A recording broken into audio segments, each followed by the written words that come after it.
Next week, on 27th, we are going to have several by-elections. We are going to have over 20-something by-elections.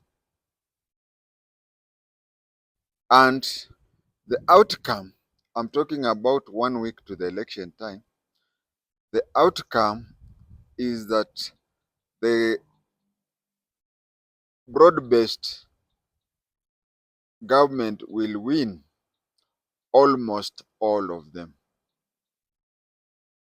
It will win almost all of them. It is not that broad-based will win. It is that the disunited opposition will lose. You see, the outcome may be the same, but the reality is different. For example, I remember Pastor Ezekiel telling Ruto that you did not win the 2022 presidential election. It is this other guy whom the people did not want. And you see, Ruto is in the State House because people did not want the other fellow, according to Pastor Ezekiel of Mavueni in Kilifi. Now, in these elections, the disunited, it will be more of a disunited opposition than issues in the broad-based government. Yes, we have problems, especially after Raila died. Even before he died, there were some people who used to come out like Sifuna and Orengo, who used to indicate that they were not for the broad-based government. So it is true that the broad-based is not tight united, but when it comes to the disunited opposition, they have been zigzagging. And they will lose as a result. Why am I saying they're disunited? Look at the environment. Look at the environment when Geoffrey Rigathi Gachagua cut short his trip to the US to come and quickly unite the opposition. If elections were to be held on that time or date that he left the USA, chances are that the opposition would have performed very well as compared to today. But from that day onwards, things have been, every time, every new page they open is dirtier than the previous one. Let us take Malava, for example. Although we will go constituency by constituency, let us take Malava, for example. It reached a time when DCP and DAPK were attacking each other more than they were attacking the UDA candidate. They spent more time. Then they allegedly carried a research. Where they found that if they were to contest the elections, he would win. But if they combined together, then they would take it. Assuming that that is right, because it could be right. First of all, it was an acknowledgement that the UDA candidate was very strong. And in an election or in any campaign, you do not praise, you ignore things that may portray a positive on your opponent and negative on you. Your opponent may be 80% positive and you can be 20% positive. You concentrate on the 20% to an extent that anybody would think it is the 80%. But then they already let the cat out of the bag by saying that they have done a research and that they've found that because in Kenya, suppose the leading candidate gets 40%, then the second one gets 35, then the third one gets 30, the fourth gets 20, 25, 20 or 15 and that. You'll see somebody has won, but he has not, the constituency, Senate constituency, let me say all elections in Kenya apart from presidential, the 50% rule does not do that. So they felt that if they joined hands together, uh, convince their candidate, they convince their supporters for one candidate, then the candidate would go. I don't know why they chose the better candidate to step down for the worst candidate, because for any constituency to continue, we should have people like Edgar Busieka contesting. There's even a time I even said that even a fair fight would be between David Ndakwa and Busieka. But then they took the Atwoli. Do you know why Atwoli never contests elections? Those people who have stayed in trade unions since the time when Moses led people from Egypt, they know that they are not there for politics. Those who come very early, like the Kuppet fellow, can make it in parliament. But then we are talking of Kuppet.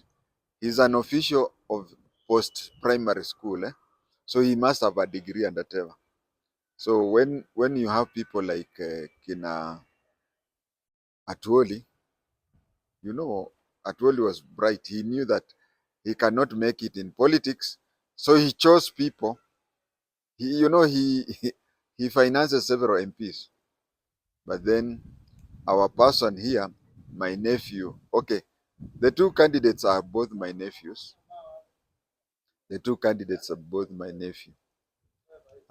Because they are Mufialas to my kids. Both of them call my kids Mufiala. Now, they came up and said they'll join together, which to me was too little too late. As though they did not recognize it was too little too late, what did they do? Now they have started attacking each other. A week to election. Each is blaming the other of being an agent of the government. Well, let me tell you some news. One or both can be an agent of the government. One or both can be an agent of NIS. I have no access to NIS operations today.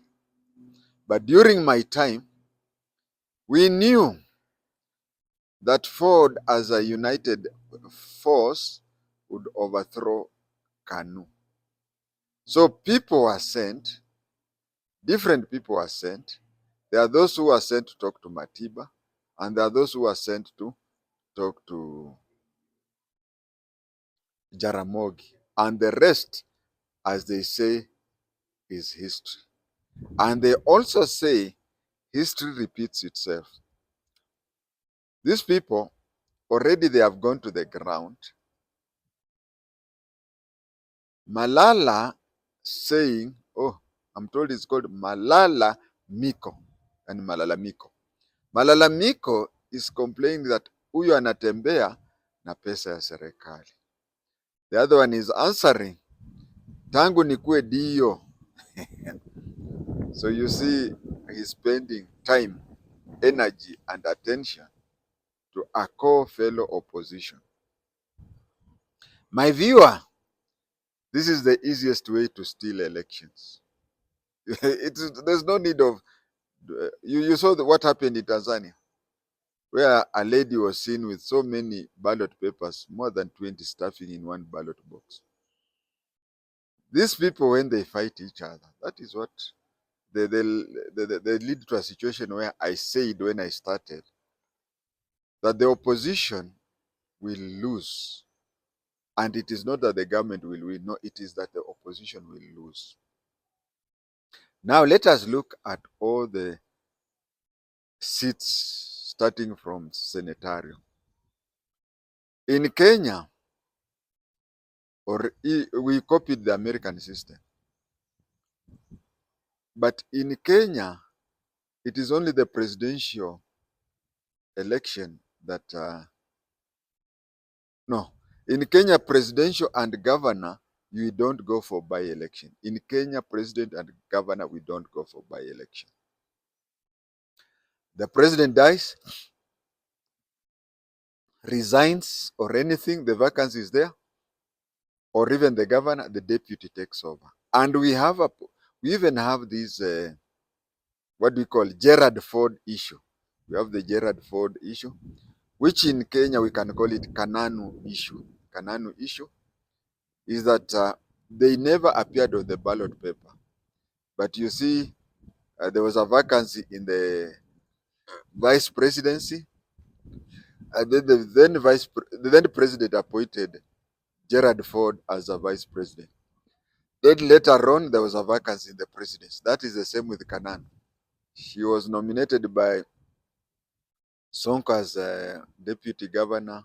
And then when Sonko was chased, she was placed there as a ceremonial. So there is no, in Kenyan constitution, there is no by-election for presidential seat if it falls vacant. Today, if Kindiki steps down for me, and then tomorrow something happens to Ruto, I become the president. That one applies to the president and also to the governor. In the senatorial seat in the USA,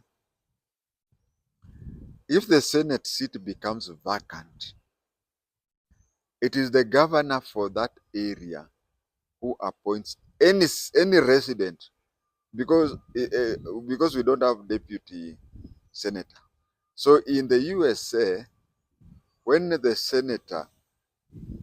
Senate seat is vacant, the governor appoints anybody from that area, from that state, to be a senator.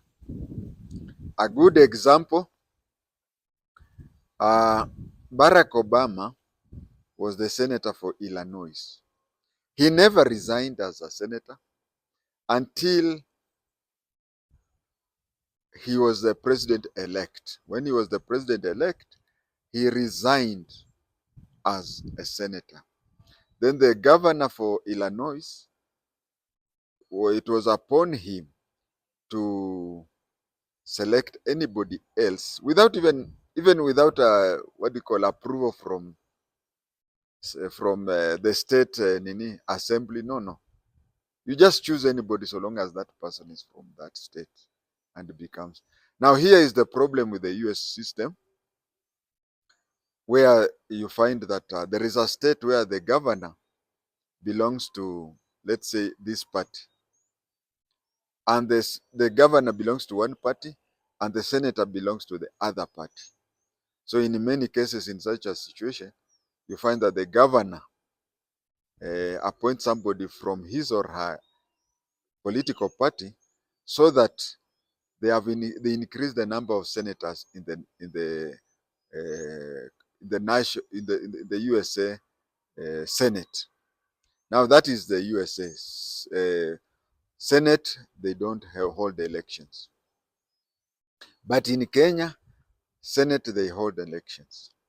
Now there is only one Senate seat that is going to be contested, and the seat is that one of Baringo. The seat is that one of Baringo, and You see, there was a problem because with Gideon Moi contesting, he would have taken it. But we don't know how the political squirrel Ruto is to have convinced Gideon Moi. It was also, if you look at the Kenyan history, we usually have problems with people who lose to nobodies.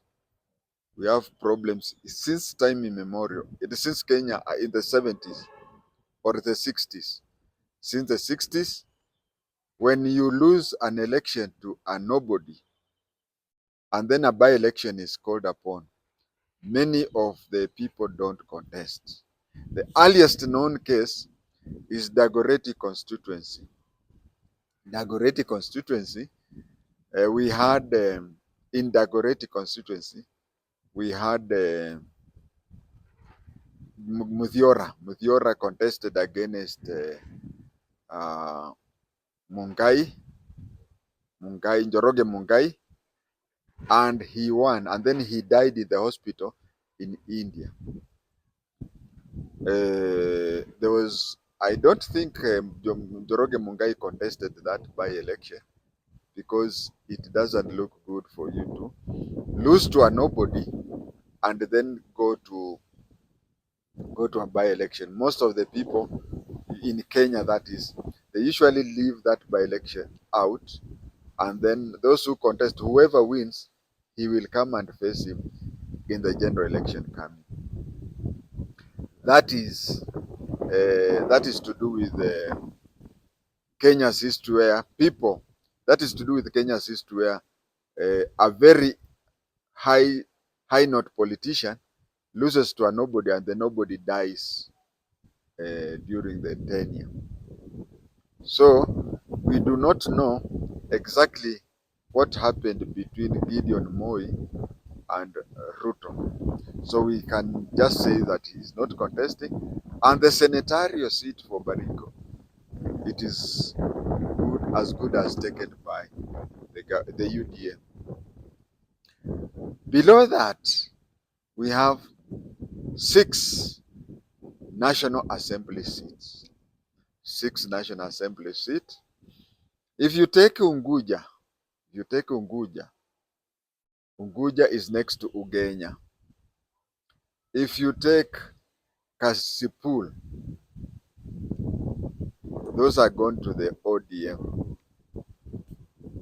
Even though we saw the 20th anniversary in Mombasa, there was some sign of differences in the ODM, but I doubt whether those two ODM would be.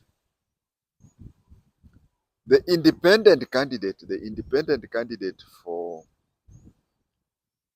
Kasipul, was even better than the late MP as a representative. But then, if you have heard of being in the wrong place and wrong time, it applies to Aroko now. Because Aroko is the best person to be taken there, but ODM had decided to give the seat to the son of the leader. So he could only go there he would only go there for being an opposition, but not being a government MP, not being an ODM MP. So that is an unfair thing that will happen. He is going to lose, but he is far more better than the son and even the father combined. Those are the two. We go to Magarini. If you go to Magarini, look at, now you're looking at Magarini. Look at the force that is there, the Speaker of the Senate. Look at the governor and whatever. So Magarini is obviously gone to the government, to the ODM, not to the government, but to the ODM. We have counted 3 out of 6. Which is the other one? We come to Malava. Malava if you see the kind of people who are there, I don't know why in the last moment, up to now, I would have expected a person like Musalia Mudavadi and Wetangula to have come out there, but up to 1 week in time, I think their participation is less. But things being that way, we say plus and minus. I expect Malava, the UDA candidate, to get between 55% to 60%. But that is the second best. That is the second best seat that the opposition will have. They'll come out strongly in Malava, but will lose. They'll come out strongly in Malava, but will lose.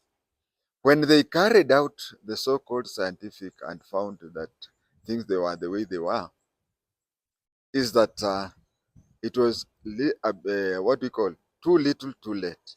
As if that was not enough.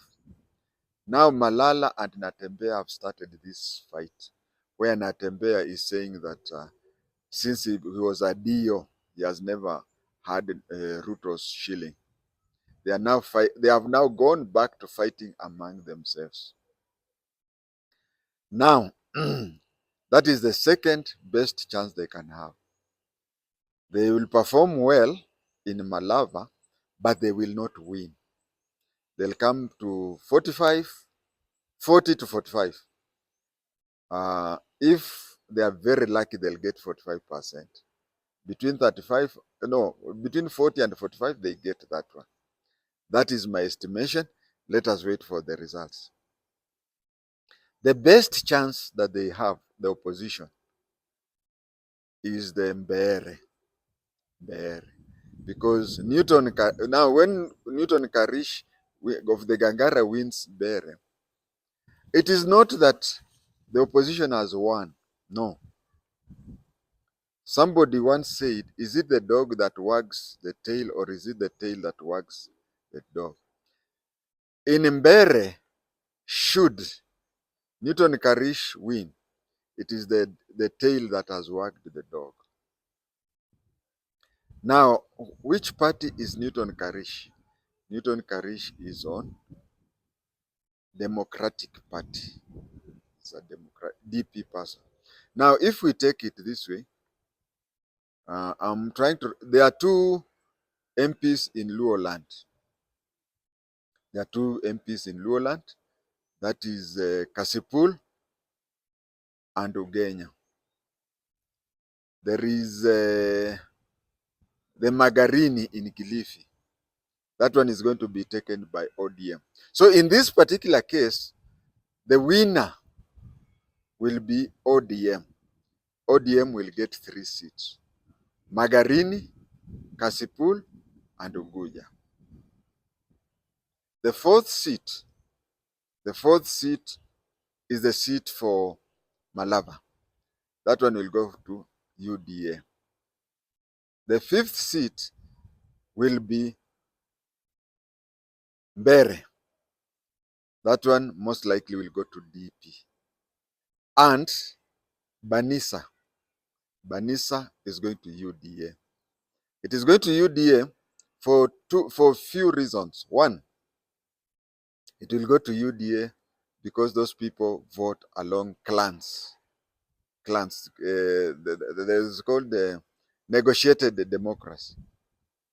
And then, I don't know why the opposition chose somebody who later stepped down. He stepped down, they placed there another person. But again, that is too little, too late. So to me, this is what I call. I say that the opposition on the level of MPs,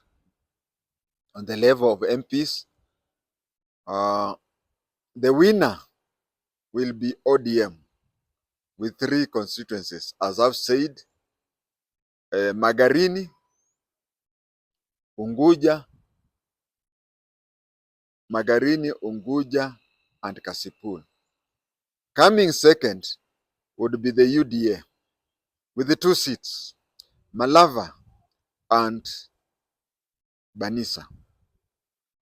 Coming third is DCP. Let us not talk about civic MCS, although UDA has already backed, I think, 2 unopposed. But then, if at all anything, even if the united opposition win most of the 23 seats, that will be at the county level. Of course, it is effective because they'll control counties. That you see, counties are a good springboard to national election. But let us go back to the MPs. Forget about senator, because senator is one, and we have considered that. What will it affect? Gachagua? Gachagua was in the US doing his business in the US.